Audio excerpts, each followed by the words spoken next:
खुशियों का कोई विशेष रास्ता नहीं है, केवल खुश रहना ही एकमात्र रास्ता है।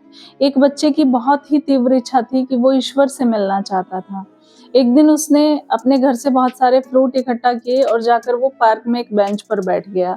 उसी बेंच पर एक बूढ़ी महिला भी बैठी हुई थी। बच्चे ने थोड़ी देर मौन रहने के बाद उनसे पूछा कि क्या आप मेरे साथ ये केला खाएंगी? महिला उसकी तरफ देखकर मुस्कुराई और उन्होंने उस बच्चे से केला ले लिया। उनकी मुस्कुराहट इतनी अच्छी थी कि बच्चा उन पर मोहित हो गया। इसके बाद उस बच्चे ने दूसरा फल उनकी तरफ देते हुए कहा कि क्या आप मेरे साथ सेब खाएंगी? तो वो महिला फिर से मुस्कुराई और फिर से उन्होंने उससे वो सेब लेकर खा लिया। अब इसी तरीके से काफ़ी देर तक वो बैठकर वहाँ पर उन्होंने फल खाए, लेकिन वो दोनों शांत बैठे रहे। उन दोनों ने एक दूसरे से कोई भी बात नहीं की। अब कुछ समय बीत जाने के बाद वो बच्चा अपने घर वापस गया। जाकर उसने अपनी माँ से कहा कि माँ, आज मैं ईश्वर से मिला था।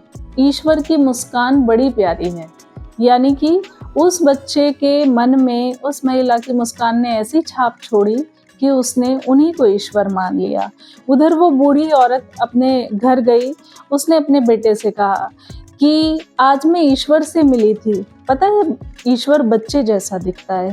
यानी कि दूसरे इंसान के अंदर आप क्या देख रहे हैं, ये आपकी अंतरात्मा पर निर्भर करता है। आप स्वयं जैसे हैं वैसे ही आपको सब दिखाई देते हैं।